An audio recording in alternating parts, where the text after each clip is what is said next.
Assalamualaikum warahmatullahi wabarakatuh. Para pemirsa YouTube yang dimuliakan oleh Allah Subhanahu wa taala. Pada kali ini kita akan membahas dan mengkaji kitab Kifayatul Awam yang dikarang oleh Syekh Ibrahim Al-Baijuri. Bismillahirrahmanirrahim. Fa'lam, ketahuilah, annahu la ilaha illallah, tidak ada Tuhan yang patut disembah kecuali Allah Subhanahu wa taala. Bismillahirrahmanirrahim, dengan menyebut nama Allah Ar-Rahmani, zat yang maha pengasih kepada orang mukmin dan juga kepada orang yang maksiat. Ar-Rahim, Ar-Rahman, zat yang maha pengasih kepada orang mukmin dan kepada orang yang berbuat maksiat di dunia.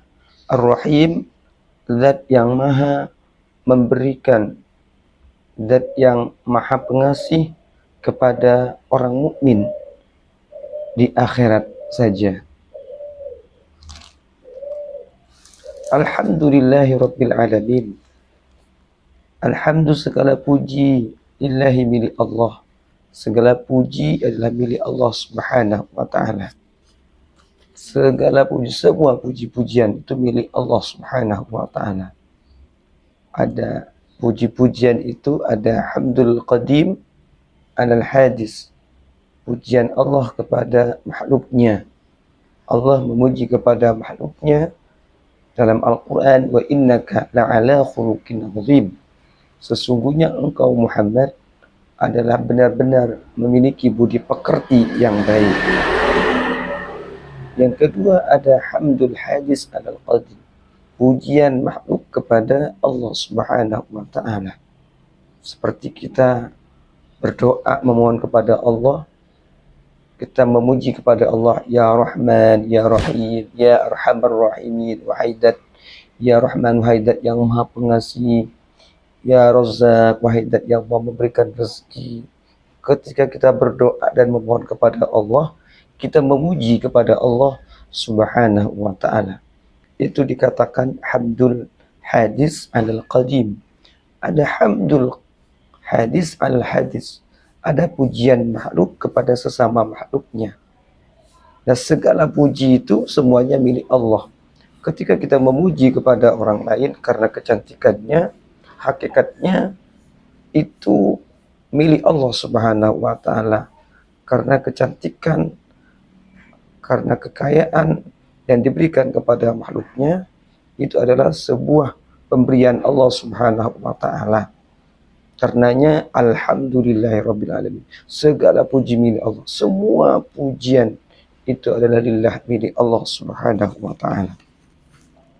Al-munfarid bil ijad, al-munfarid bil ijad, zat yang sendiri, zat yang sendiri di dalam mewujudkan sesuatu. Allah Subhanahu wa ta'ala ketika mewujudkan sesuatu adalah al-munfarid, sendirian, tidak butuh bantuan orang lain, tidak butuh pertolongan orang lain. Itulah ciri-ciri daripada Tuhan yang patut kita sembah, adalah zat yang memiliki kekuasaan, jadi sendiri tanpa butuh pertolongan orang lain. Artinya tidak ada sekutu bagi Allah Subhanahu wa ta'ala di dalam mewujudkan sesuatu. Wassalatu wassalamu, salawat dan salam ala sayyidina Muhammadin, salawat dan salam mudah-mudahan atas Gusti kita Nabi Muhammad sallallahu alaihi wasallam. Salawat dan salam atas Gusti kita Nabi Muhammad sallallahu alaihi wasallam, afdhalil ibad, paling utamanya hamba Allah Subhanahu wa ta'ala. Salawat, apa itu salawat? Salawat ketika diucapkan, ketika diberikan oleh Allah Subhanahu wa taala kepada Nabi Muhammad itu adalah rahmat. Salawat ini bermakna doa apabila yang disandarkan oleh kita kepada Nabi Muhammad. Salawat bermakna istighfar apabila idza udhifa ilal malaikah. Apabila disandarkan kepada malaikat, maka itu bermakna doa. Ketika malaikat Allah membaca salawat kepada Nabi Muhammad atau kepada kita, maka malaikat itu memintakan ampunan terhadap dosa-dosa kita. Afdhalil ibad ala sayyidina Muhammadin, Nabi Muhammad itu afdhalil ibad, paling utamanya hamba Allah, manusia yang paling utama. Manusia yang paling utama adalah Nabi Muhammad sallallahu alaihi wasallam wa ala alihi, dan keluarganya Nabi Muhammad sallallahu alaihi wasallam. Apa yang dimaksud keluarga? Keluarga Nabi itu adalah aqaribuhu al-mu'min. Jadi kerabat Nabi Muhammad sallallahu alaihi wasallam yang mukmin. Kerabatnya Nabi Muhammad yang memiliki nasab dengan Nabi Muhammad yang beriman, itulah keluarga Nabi Muhammad sallallahu alaihi wasallam. Tapi menurut Qil ada yang mengatakan bahwa keluarga Nabi Muhammad SAW itu ahlu Muhammadin kullu taqiyyin. Keluarganya Nabi Muhammad itu adalah semua orang yang bertakwa kepada Allah Subhanahu wa taala adalah keluarganya Nabi Muhammad sallallahu alaihi wasallam. Fi maqamid du'a, di dalam maqam doa adalah ahlu Muhammadin adalah kullu taqiyyin. Keluarganya Nabi Muhammad sallallahu alaihi wasallam itu adalah orang yang memiliki keimanan dan ketakwaan kepada Nabi Muhammad. Wa ashabi, mudah-mudahan salawat dan salam kepada sahabat Nabi Muhammad sallallahu alaihi wasallam. Siapakah sahabat itu? Sahabat itu adalah orang manijtama'ah bin Nabi, orang yang pernah berkumpul dengan Nabi Muhammad sallallahu alaihi wasallam, pernah melihat Nabi Muhammad sallallahu alaihi wasallam dan beriman setelah terputusnya Nabi Muhammad sallallahu alaihi wasallam, atau orang yang belum pernah berkumpul dengan Nabi Muhammad, beriman kepada Nabi Muhammad dan Rasulullah pernah melihatnya. Rasulullah pernah dilihat oleh Nabi Muhammad sallallahu alaihi wasallam, dia tidak melihat tapi Nabi Muhammad melihatnya, mungkin karena buta seperti Ummi Maktum. Nah, itulah sahabat Nabi Muhammad sallallahu alaihi wasallam. Ulil bahjati, yang memiliki ulil bahjati warrasyadi, yang memiliki kebagusan, al-bahjah, yang memiliki kebagusan, warrasyadi warrasadi, dan memiliki petunjuk. Para Nabi Muhammad, keluarga Nabi, sahabat-sahabat Nabi ini adalah orang-orang yang baik. Khairukum qarni alladzina yalunahu. Jadi sebaik-baik masaku adalah sebaik-baik masa, sebaik-baik masa adalah masa Nabi Muhammad sallallahu alaihi wasallam. Kemudian masanya sahabat. Itulah sahabat Nabi Muhammad dikatakan memiliki kebaikan, memiliki petunjuk dan kebaikan. Wa ba'du, dan setelah mengucapkan lafaz bismillahirrahmanirrahim, fayaqulu, kemudian berkata al-abdul faqir, yaitu hamba yang al-faqir, yang fakir, hamba yang fakir. Fakir itu butuh. Pengarang kitab ini adalah hamba al-fakir yang butuh ila rahmati rabbi, kepada rahmatnya Allah Subhanahu wa taala, al-muta'ali, yang maha luhur, yaitu Muhammad bin Syafi'i. Yang mengarang kitab ini adalah Muhammad bin Syafi'i. Muhammad itu adalah putranya Syafi'i. Al-Fudali, yang bangsa Al-Fudali Asy-Syafi'i, yang mengikuti pendapatnya, yang bermadhab Imam Syafi'i. qad sa'alani ba'dul ikhwan,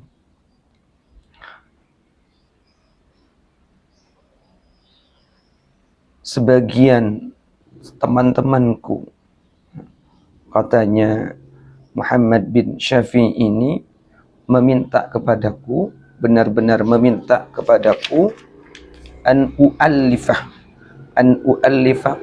risalatan fit tauhid. Sebagian teman-temannya Muhammad, ya, Syekh Muhammad ini meminta, ya, kepadanya untuk mengarang sebuah karangan yang membahas tentang tauhid, yang membahas tentang ilmu kalam. Fa'ajabtuhu dzalika. Lalu kemudian saya memenuhi permintaan temanku tadi, nahiyan wal 'allamah Syekh As-Sanusi, bermaksud seperti orang alim yaitu Syekh As-Sanusi fi taqriril barahin, di dalam menetapkan dalil-dalil, dalam menyampaikan dalil-dalil, wairo anni, selain saya, ataitu bid dalil, mendatangkan dalil, memberikan dalil, bijanibil madlul, dengan arah-arah yang didalili. Zidtuhu, saya menambahkan, wa tawdihan, dan menjelaskan, li ilmi, terhadap pengetahuanku, bikusuri hadat talib, dengan kekurangan pelajar ini, fajaat bihamdillah risalatun mufidatun, kemudian datanglah sebuah karangan yang berfaedah ini dengan memuji kepada Allah, walitakriri ma fihi mujidatun, dan menetapkan sesuatu di dalam karangan itu, sesuatu yang bagus, sesuatu yang indah di dalam karangan itu. Fasammaituha kifayatal awam, karangan ini dikatakan adalah kitab kifayatul awam, fima yajibu alaihim min ilmil kalam, menerangkan tentang hal-hal yang wajib bagi orang awam, hal-hal yang wajib bagi orang awam tentang ilmu kalam. Di ilmu tauhid itu termasuk ilmu kalam. Wallaha ta'ala as'alu ayyam fa'abiha, kepada Allah lah saya memohon kitab ini dapat memberikan manfaat. Wa huwa hasbi, Allah zat yang maha mencukupi, wa ni'mal wakil, Allah dah sebaik-baiknya zat yang dipasrahkan, yang bisa dipasrahkan. Dan Allah lah zat sebaik-baiknya, zat yang dimintai pasrah, dimintai pertolongan. Hasbunallah, hasbi wa ni'mal wakil. I'lam, ketahuilah, annahu, sesungguhnya, yajibu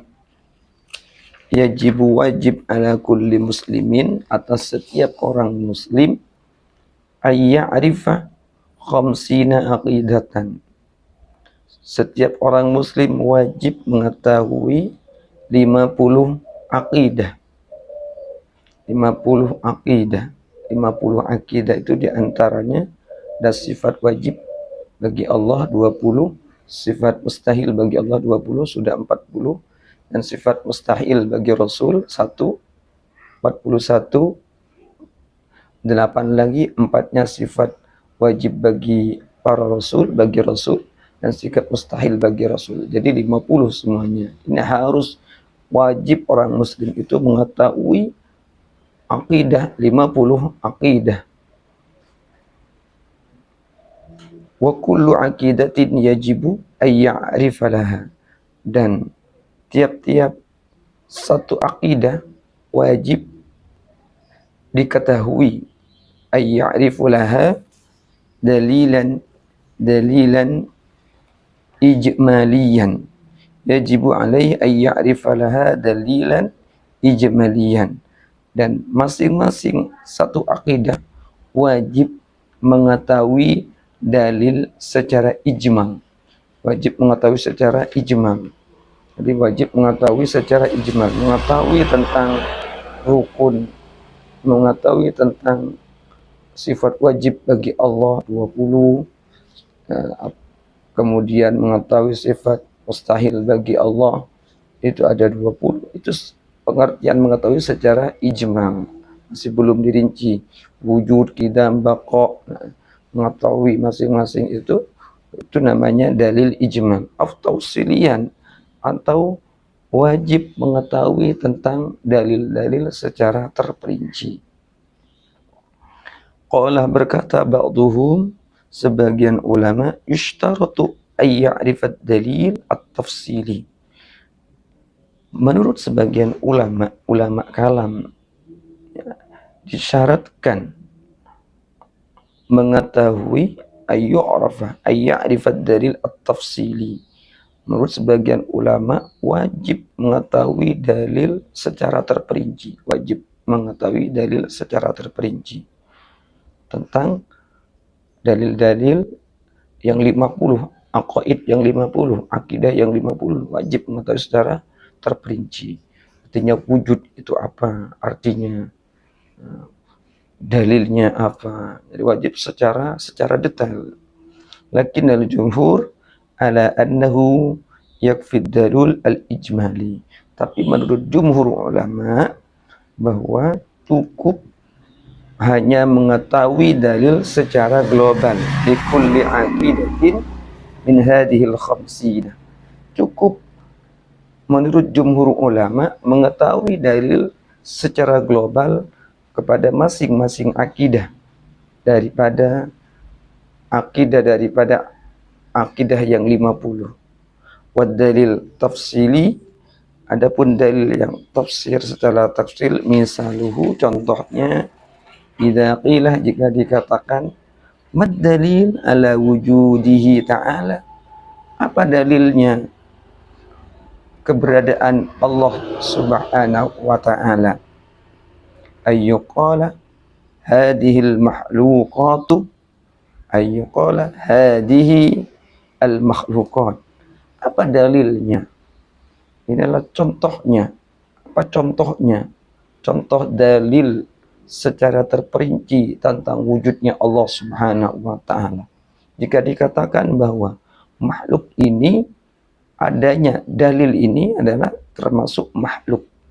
Adanya makhluk ini adalah bukti terhadap wujudnya Allah subhanahu wa ta'ala. Tidak mungkin langit dan bumi itu ada sendiri. Pasti ada yang menciptakan. Meja, handphone, tidak mungkin dia ada sendiri, pasti ada yang menciptakan. Tentunya sesuatu yang ia ciptakan tentunya akan berbeda dengan sang penciptanya.